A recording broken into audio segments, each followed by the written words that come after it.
Sahabat pembelajar, kita berjumpa kembali dalam sebuah program dialog tentang blended learning. Pada kesempatan kali ini kita akan membahas lebih dalam kaitannya dengan implementasi blended learning di Universitas Negeri Malang bersama Bapak Dr. Wasis D. Dwiyoko.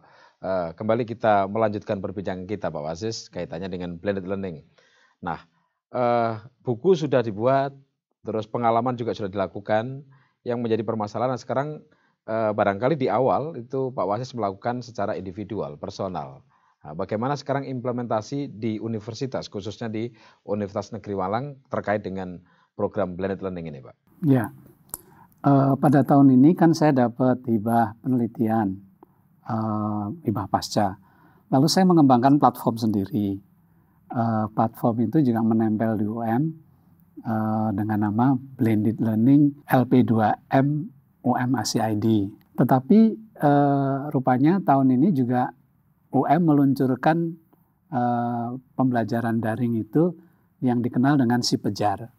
Nah, oleh karena itu saya juga harus bermutasi ke arah situ. Dan sekarang UM sedang mengejar bahwa ini informasi dari teman-teman kemarin waktu kami lokakarya di fakultas, itu minimal fakultas harus melaksanakan pembelajaran menggunakan si Pejar itu 50%. 50% harus sudah melakukan si Pejar. Saya kira ini juga berdasarkan dari hasil Rakernas Ristek Dikti awal tahun 2019 yang mengatakan bahwa sebaiknya merekomendasikan pembelajaran di perguruan tinggi menggunakan pembelajaran berbasis blended learning. 50% itu 50% dari jumlah dosen atau 50% per dosen. Katakanlah di dalam satu pembelajarannya 50 sudah harus menggunakan sistem online-nya begitu. Ya, 50% mata kuliahnya sudah menggunakan si Pejar. Lalu masing-masing dosen tentu ya 50% harus sudah menggunakan si Pejar. Jadi di dalam si Pejar itu sudah dibuat sistemnya bahwa dari RPS yang setiap pertemuan, lalu dari masing-masing pertemuan itu ada pilihan pada sumber belajar yang bisa bermacam-macam. Sumber belajarnya itu bisa mengembed yang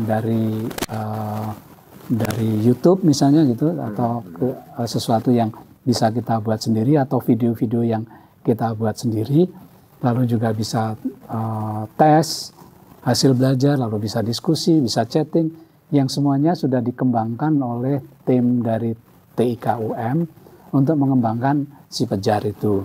Sehingga di UM ini sekarang sedang gencar dilakukan pelatihan-pelatihan dan lokakarya-lokakarya yang dilakukan oleh fakultas untuk mengejar angka 50% semuanya pakai si Pejar. Saya kira ini juga sesuatu yang bagus bahwa sumber belajar itu tidak hanya ditempatkan kepalanya dosen lah seolah-olah gitu. Jadi semua jadi sumber belajar sudah akan ditempatkan juga di si Pejar. Tapi kalau sumber belajarnya sangat masif dan online course gitu, nampaknya sang dosen juga harus memperkaya diri Pak, karena mahasiswa bisa mengakses dari mana-mana. Ketika dia tidak siap dengan info-info dari luar yang lebih dulu dikuasai mahasiswa, ini juga menjadi tantangan tersendiri. Ya, jadi sekarang ini memang ya sedang balapan juga antara dosen dan mahasiswa gitu. Lalu juga di si Pejar itu juga tim TIK sudah mengembangkan bahwa pembelajarannya juga bisa MOOC, artinya open access yang bisa juga akan diakses oleh orang-orang di luar dari UM. Ya, jadi yang sudah siap untuk di MOOC kan sistem itu sudah memungkinkan untuk melakukan itu. Barangkali bagi mahasiswa tidak jadi masalah Pak ya, karena mahasiswa hidup di eranya, era revolusi industri ini. Nah, seperti tadi Bapak kemukakan juga, Bapak ini kan era yang pernah mengalami sabak, pernah mengalami buku cetak, mesin tik dan segala macam. Sekarang upaya yang dilakukan Universitas Negeri Malang di dalam mentransformasikan keilmuan bagi dosen. Nah, ini juga menjadi tantangan tersendiri barangkali. Sepertinya dari ungkapan-ungkapan yang disampaikan itu juga bahwa kegiatan pembelajaran yang berbasis blended penggunaan si Pejar itu juga akan menempel di kegiatan penghargaan, misalnya pada remunerasi Apakah walaupun sekarang belum, tetapi tampaknya juga akan mengarah ke sana. Berarti menggunakan teori bioveristik lagi. Dengan mengarah ke situ maka akan menjadi mau tidak mau harus berubah gitu. Ya, terutama dosen-dosen yang angkatan seperti kami nih, yang angkatan yang sudah usianya 50 ke atas, tentu kita juga harus bisa mengikuti arus itu gitu. Boleh bocoran sedikit Pak tentang pola yang si Pejar ini, polanya seperti apa Pak? Yang barangkali yang pengalaman Bapak bisa didengar dan dilihat, dicontoh oleh perguruan tinggi lain barangkali. Ya, dia menggunakan model juga ya. Jadi seperti menggunakan model, cuma sudah dikonversikan menjadi sesuai dengan kepentingannya UM. Jadi ini memang tidak open access, artinya bahwa kita bisa membuka itu kalau sudah mata kuliah itu sudah ya menjadi mahasiswa dan sudah ada terdaftar di TIK RPS-nya gitu.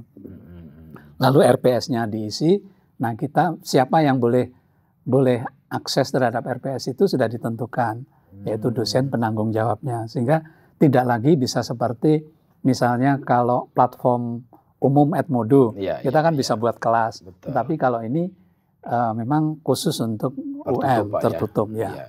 Kalau terbuka semua nanti nggak ada mahasiswa yang bayar Pak. Kuliahnya di luar saja kok pengen cuma dapat ilmunya. Terima kasih Pak Wases atas waktunya. Pemirsa, itulah perbincangan kita tentang implementasi blended learning di Universitas Negeri Malang. Salam pembelajar.